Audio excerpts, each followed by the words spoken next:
O Máquinas na Pan fez a virada de ano em grande estilo, proporcionando para você um especial com os grandes destaques do ano passado.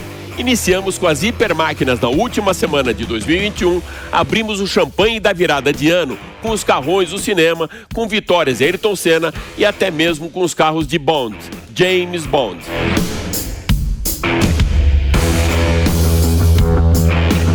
Hoje nós vamos trazer os automóveis clássicos que desfilaram o ano passado aqui pelo programa, esbanjando muito glamour, realeza e sofisticação.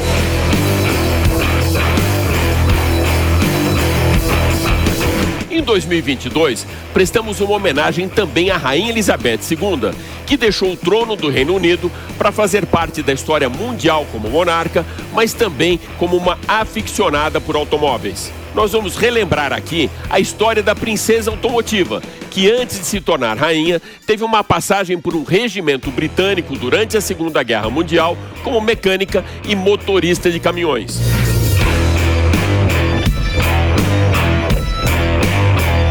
Vamos revisitar também o line-up de luxo da joia de 4 rodas da coroa britânica e mais.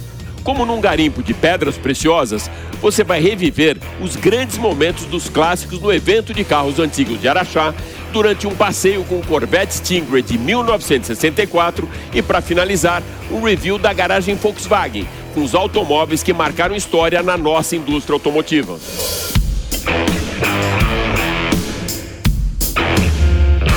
Eu sou Alex Rufo e tudo isso e muito mais você vai acompanhar comigo nesses próximos 30 minutos aqui no Máquinas na Pan. Lembrando que agora você pode assistir o nosso programa também pela TV Jovem Pan News e pelas plataformas digitais da Jovem Pan. Então se ajeita bem aí no cockpit e aperte o cinto, porque o Máquinas na Pan dessa semana está só começando.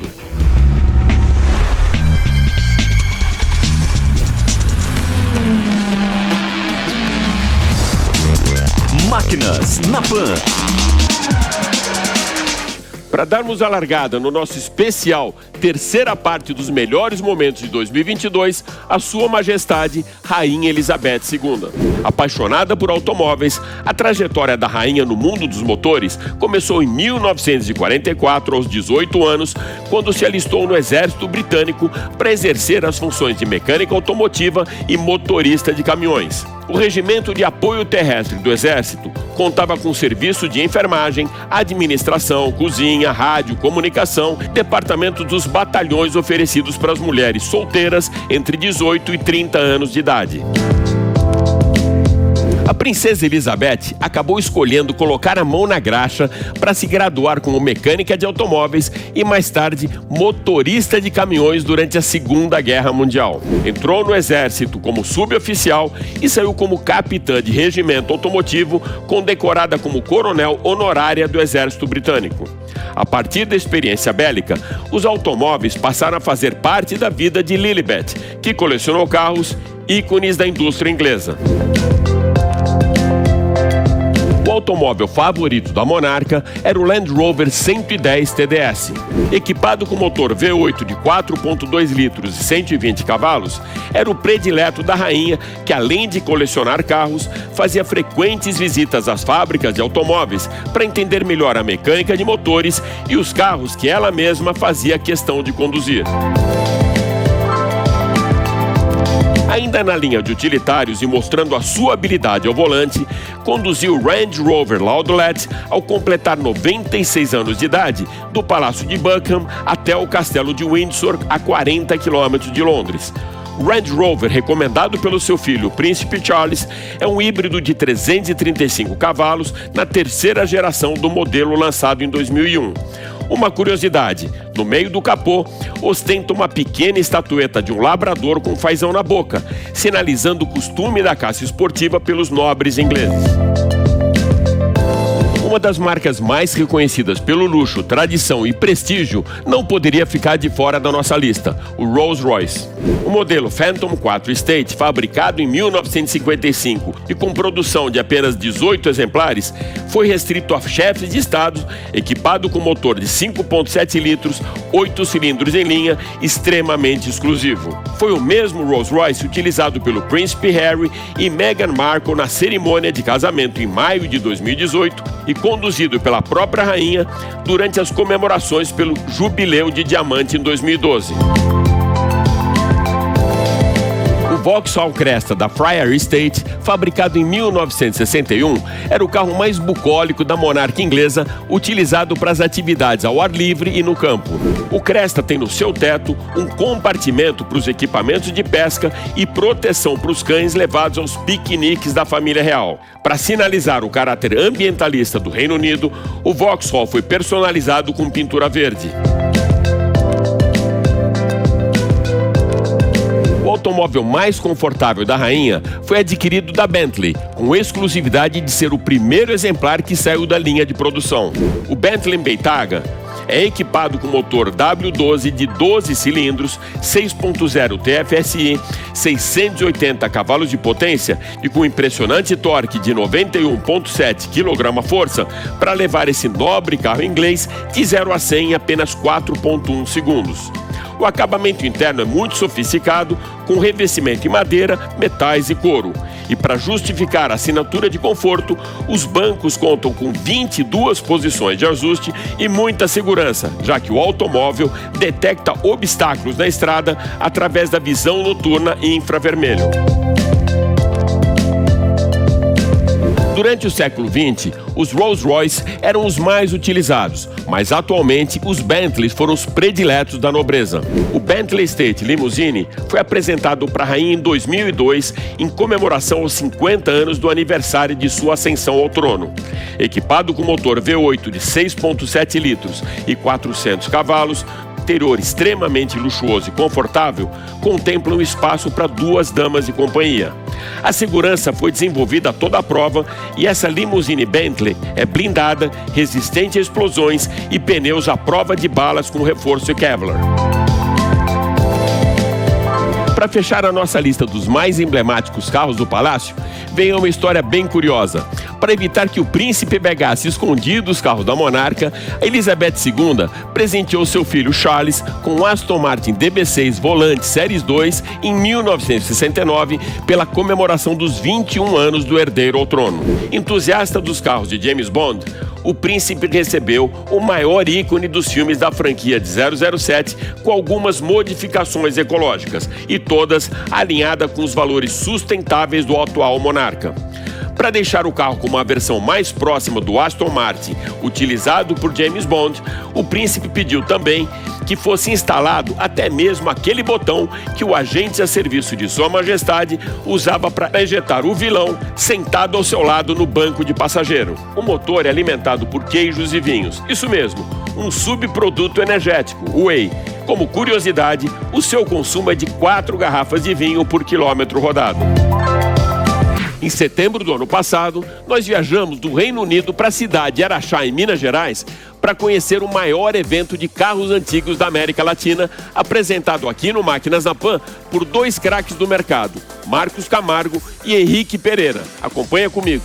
Olá, Alex e amigos da Jovem Pan. A gente está aqui na bela cidade de Araxá, em Minas Gerais, para um grande evento de carros antigos. Estou aqui com o nosso amigo Henrique Pereira também. Esse aqui é o Brasil Classic Show, um evento de carros antigos que conta com mais de 250 carros. E nós vamos estar mostrando para vocês as estrelas da festa. Para começar a nossa aventura, o conhecimento desses carros antigos nessa feira, nós estamos aqui diante de um Isolda Fraschini. É um carro que tiveram menos de 800 chassis fabricados e são uma referência, é um carro de luxo, um carro de altíssima qualidade. Tem um motor em linha de 8 cilindros. E a Isolda, ela deu o início à conhecida F-Nemé, mas em termos de carro de luxo, este é um belo exemplar. E aqui do lado, pessoal, tem um Bugatti, ou Bugatti, que é a pronúncia certa. Olha esse motor aqui, que é um 8 cilindros em linha. O carburador trabalhava invertido, filtro de ar lá embaixo. E a Bugatti, ou Bugatti, ela era uma marca realmente assim, só de carros esportivos. Então você vê que é coupé, conversível, então a Bugatti tinha esse. E a carroceria dele era da marca Gangloff. Você vê que ele é direção invertida aqui, né, para o mercado inglês ou para outros países também, instrumentação Jagger. Então, um carro muito exclusivo. Aliás, todos os carros que tem aqui no Brasil Classic Show são muito exclusivos e valem uma boa grana. E mais uma joia rara desse evento, esse Rolls-Royce 1937, motor V12, único no Brasil, foi trazido por um brasileiro, comprado de um colecionador na Inglaterra, e ele é um dos carros que eu diria mais raros desta feira. O painel, todos os detalhes, os instrumentos precisos, como uma Rolls-Royce deve ter. Ele, por ser conversível, torna ele bastante raro, e todos os detalhes desse carro estão preservadíssimos. A coloração é original, rodas, pneus, tudo. Esse carro é o top dessa exposição. Vocês estão vendo esse logotipo das 4 argolas aí? Esse carro é da marca Horsch, de 1904 que começou a história dessa marca, e ela era uma das 4 marcas da Auto Union. A gente conhece hoje a Audi, né? Depois tudo virou Audi, NSU, Horsch, eram os carros dessa época. E esse daqui é uma versão alongada desse carro, né? Maravilhoso também, na cor azul. E tem uma coisa muito curiosa da história desse carro. Esse carro foi encontrado no Rio de Janeiro e ele fazia lotação. E aí ele foi depois totalmente restaurado e está aí brilhando, né, nesse evento de carros antigos, mas um carro com muita história para contar também. Quem conhece a saga do James Bond sabe que carro é esse aqui. É o Aston Martin DB6. Ele é o sucessor do DB5, que era um pouco menor, né? Esse carro é mais alongado do que o DB5, motor 6 cilindros 4.0 e partes da carroceria dele são de alumínio. É muito raro esse carro no Brasil, esse é um exemplar 1966. Essa Mercedes conversível cabriolé é única no mundo. Essa é a famosa 380K Compressor. Já em 1938 você tinha o compressor para fazer o motor ficar mais forte. E todos os detalhes do carro. Aqui em cima do radiador, o que chamamos de Lalique, famílias ricas com muito poder enfeitavam o carro com seus símbolos. E esse é um dos símbolos da época. Auburn, Cord e Duesenberg eram marcas americanas que não existem mais há muito tempo e esses carros estão muito impecáveis aqui no evento. Pessoal, esse aqui é um Fusca, mas não é um Fusca comum. Olha a partida dele. Por manivela, esse é um Fusca 51. Os Fuscas começaram a chegar no Brasil importados da Alemanha em 1950. Veio um lote inicial, foi todo vendido e aí começou uma importação de um carro que faria muito sucesso no Brasil.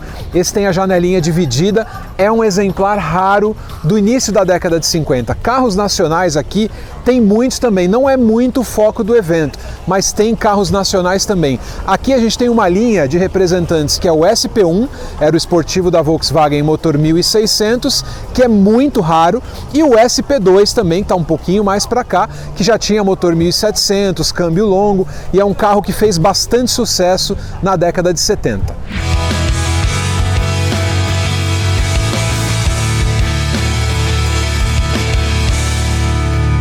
Qual o seu clássico predileto? O meu, você vai conhecer agora. E agora, a gente vai voltar um pouquinho mais no tempo, até 1964, para pegarmos uma carona com o jornalista Renato Belotti, do Corvette Stingray.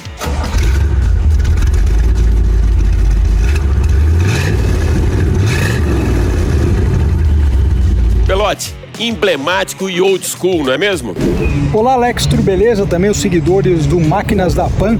Você falou em carro clássico, carro antigo, essa é a nossa área, a nossa grande paixão. E um dos meus favoritos, depois que eu andei, foi justamente o Corvette Stingray 1964. Nessa matéria vocês vão ver que esse modelo é bem interessante, porque ele é a segunda geração do Corvette. E essa mudança foi revolucionária, porque acabou trazendo novos elementos de design, enfim. Até hoje o Stingray é um carro estudado nas escolas de design por conta disso. Então, afivela os cintos e confere aí, principalmente o estilo e, claro, o ronco do V8.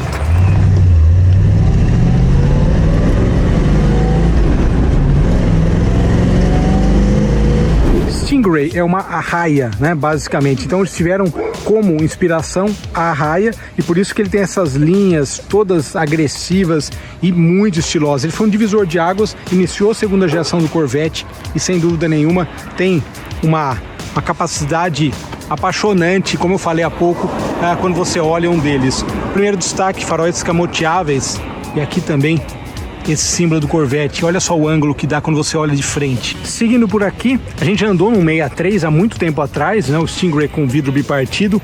Detalhe aqui dos pneus de faixa branca com essa calota que tem um quê europeu, né, imitando um cubo rápido.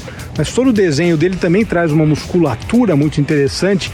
E o Corvette como um roadster clássico que nunca deixou aí de perder as suas origens. Ele nunca perdeu as suas origens, o Corvette, ao contrário do Thunderbird, vamos falar daqui a pouquinho dirigindo, mas olha só que legal como o desenho, ele é todo uniforme e ele valoriza muito realmente essa curvatura do carro. Lembrando para muita gente que não sabe, né, que os Corvettes são de fibra de vidro, né, uma mistura de fibra de vidro e plástico.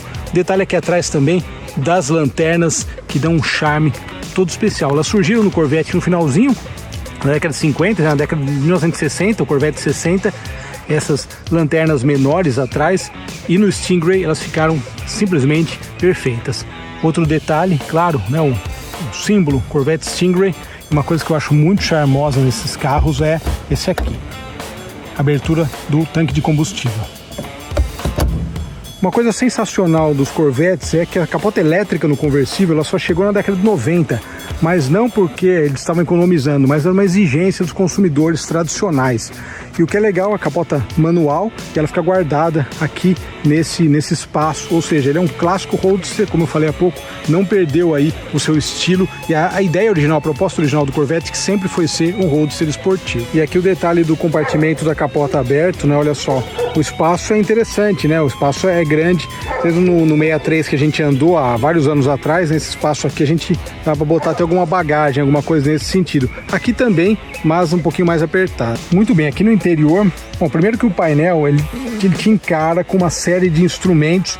O Corvette, como todos os carros americanos, de modo geral, norte-americanos, sempre teve uma gama de opções, né, de opcionais gigantesca, né? Esse painel bastante completo, olha só que legal, nós temos desde tensão da bateria, velocímetro e contagiros, claro, pressão de óleo, que é algo que não pode faltar num verdadeiro esportivo, ou seja, ele te informa tudo isso com uma ergonomia bacana também, né? Mantendo até essa ideia do desenho que a gente vê no primeiro Corvette, né? Que interessante, né? Esse lado do passageiro, ou seja, ele é um carro também que tem uma inspiração náutica por causa do nome e por conta do desenho, mas olha só que legal. Aqui nós temos volume do rádio, o rádio ele deitado na posição vertical, outra coisa interessante. Tem uma coisa difícil até de ver nesses carros, ou um pouco mais raro, é o câmbio manual de 4 velocidades. Uma coisa que eu gosto muito dos Corvettes é o acabamento, de modo geral, o acabamento, o trabalho que eles fazem na fibra. E aqui o motor, o famoso 327 V8, que é um motor, é um small block, mas é um motor que podia ter potências diferentes, quadrijet e várias outras coisas, aumentando a potência até uns 365 cavalos. Corvette, toda vez que eu ando num Corvette, tenho a possibilidade de dirigir um Corvette, eu fico muito feliz, porque ele é o carro esportivo norte-americano, ou seja, ele é aquele carro do consumidor médio, né, do americano médio, poder ter um carro com desempenho diferenciado, poder ter um carro com estilo sensacional. E essa é a proposta do Corvette desde lá do início. A gente sabe que os carros dos Estados Unidos sempre foram muito grandes e o Corvette mudou isso, né? Pós Segunda Guerra já veio aquele espírito dos roadsters europeus e o Corvette ele veio justamente para conquistar e mostrar, na verdade, né? No início foi uma aposta, né? Que um carro dos Estados Unidos também podia ser pequeno, ter 2 lugares e ser muito divertido. E basicamente o Corvette ele reúne essas 3 coisas até agora, que é a 8ª geração.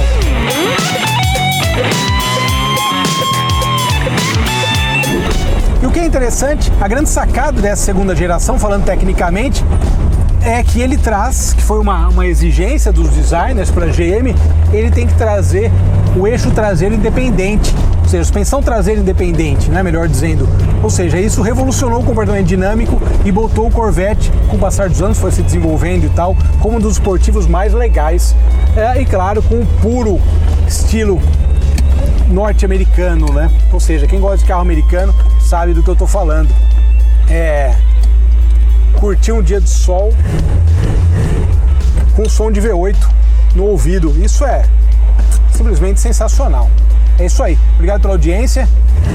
Vou dar mais uma voltinha aqui e, logicamente, o tempo tá até abrindo, olha que beleza. A gente se fala na próxima matéria, um abraço.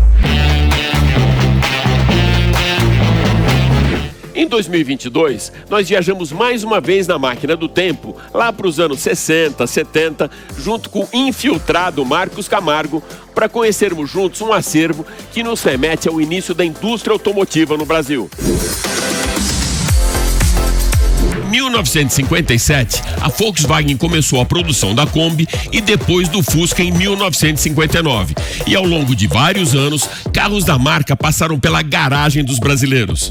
Agora, a marca reúne alguns desses ícones da indústria automotiva na garagem Volkswagen Fase 2, onde apresentou vários modelos clássicos na fábrica de São Bernardo do Campo.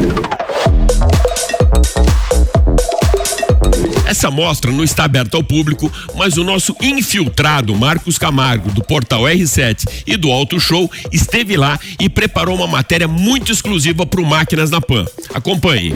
Olá, Alex e amigos da Jovem Pan. Hoje a gente vai fazer uma viagem no tempo e conhecer um dos maiores acervos de carros antigos de uma montadora no Brasil, que é o projeto Garagem Volkswagen. É um acervo com 36 carros, e eles têm mais carros antigos lá, e eu fui convidado para conhecer com exclusividade e vou trazer para vocês nessa matéria aqui no Máquinas na Pan. Bom, sem mais delongas, a gente está aqui na garagem Volkswagen Fase 2. É um acervo de carros muito raros da Volks.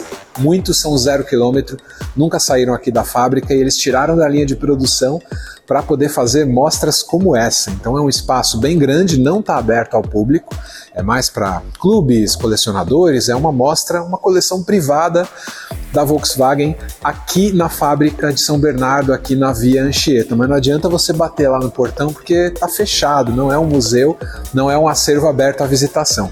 Eu vou mostrar para vocês um pouco do que eles têm aqui, mas eles têm outros carros que não fazem parte aqui do acervo.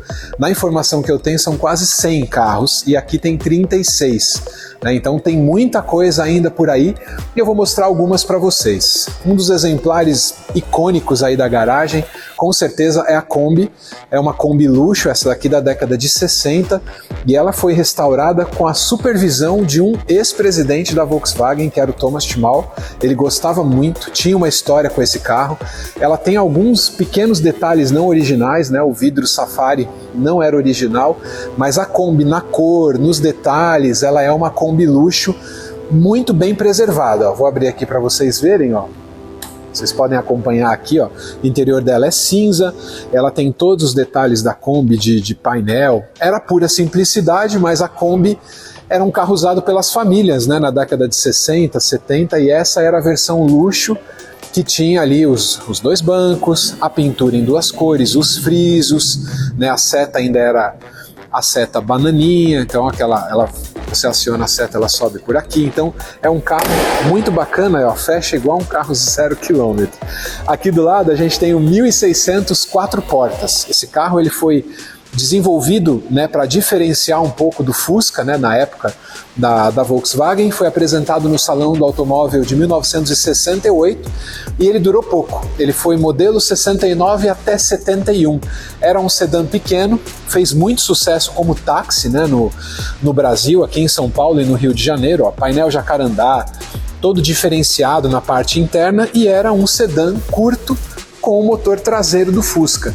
E era um projeto que a Volkswagen da Alemanha tinha abandonado no início dos anos 60, e no final dos anos 60 a matriz aqui, a filial brasileira, acabou recuperando esse projeto e lançou aqui como 1600 4 portas. Ó. A porta pequenininha, mas facilitava o acesso, né? Então ele fez sucesso como carro de praça e ganhou o apelido de Zé do Caixão.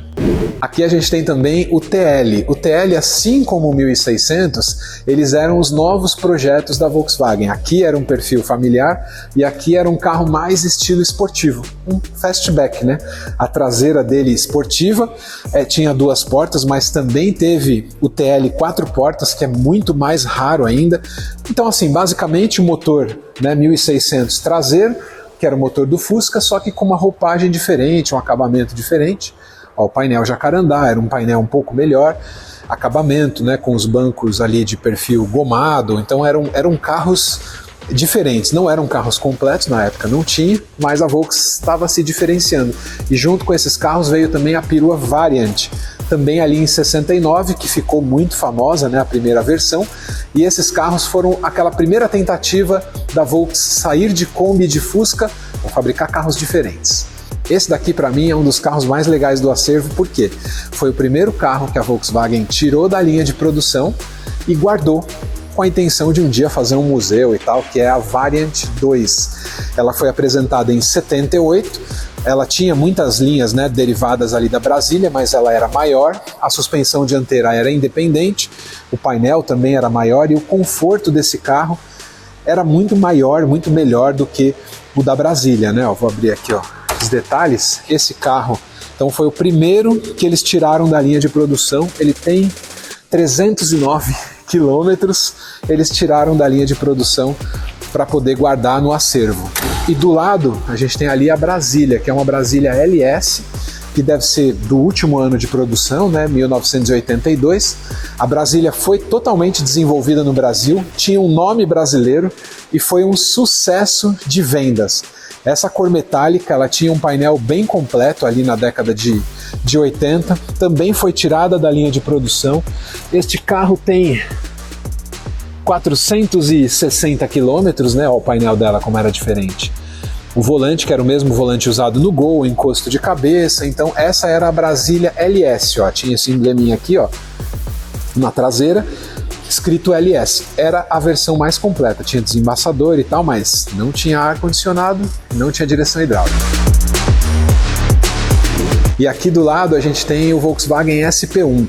A ideia desses carros esportivos aqui era oferecer algo mais para quem queria esportividade. Tinha o SP1 e tinha o SP2 com motor 1700, o câmbio longo, esse acabamento que na época era uma coisa assim do futuro. Você está vendo aí os detalhes do carro, o volante, console central, a instrumentação dele era completa, os bancos eram esportivos, ele era muito parecido mesmo com um Porsche. E carro importado era proibido nessa época. Então a Volkswagen desenvolveu carros novos, não existia carro importado, fez o SP1, que durou muito poucas unidades produzidas, e o SP2, que esse sim fez mais sucesso na década de 70. Ó, aqui a gente tem 3 exemplares da linha do Fusca. O Fusca foi o carro, né, todo brasileiro conhece o Fusca, o mundo inteiro conhece o Fusca. Ele teve uma primeira fase ali da década de 50 até 86. Esse daqui é um dos últimos exemplares desse ano, né? 86, o Fusca se despediu do mercado brasileiro. Nessa época ele já tinha o banco maior, o volante do Gol, o painel que era na cor preta. Ele teve várias séries especiais, como teve o Fusca Série Love ali dos anos 80. Ele saiu de linha a primeira vez em 86, mas ele ia voltar depois com esse carro aqui, que era o Fusca Itamar. O Fusca Itamar, ele era um pedido do nosso ex-presidente, o Itamar Franco, que ele queria ver um carro, né, um carro do povo de novo sendo feito aqui no Brasil. E aí lançaram o Fusca Itamar em 93. Esse carro aqui, que tem exatamente 326 quilômetros, ele participou do evento de lançamento do Fusca Itamar. O presidente, né, na época, andou nesse carro aqui na fábrica. E uma curiosidade, né, ele durou 3 anos, né, ele foi de 93, um pouquinho mais, até 96, depois saiu definitivamente, teve o Série Ouro. E ali tem um Fusca Cabriolet, que era uma versão customizada pela Sulan, sem a capota, né, com um banco especial, várias coisas. E esse carro foi dado de presente para o ex-presidente Itamar. Só que, olha como eram as coisas diferentes. Ele não achou de bom tom ganhar um carro de presente, então ele devolveu esse carro para a Volkswagen, eles guardaram aqui no acervo, mas ele era customizado, modificado pela Sulan também, ó, volante do Gol, instrumento tinha também aparelho de som, banco aqui em couro, né? Era um carro bem legal, a capota de muito bom gosto, a roda era diferente. Era um pouco parecido com os Fuscas alemães, né? Que teve também versão conversível, né? E aqui então esse carro muito raro foi integrado no acervo aqui da fábrica.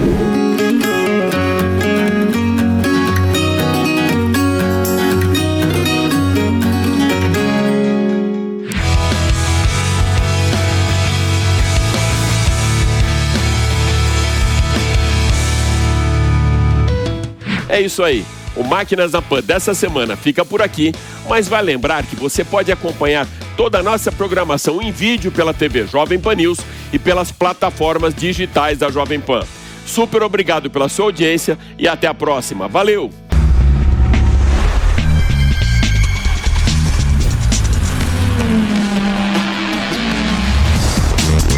Máquinas na Pan. Realização Jovem Pan News.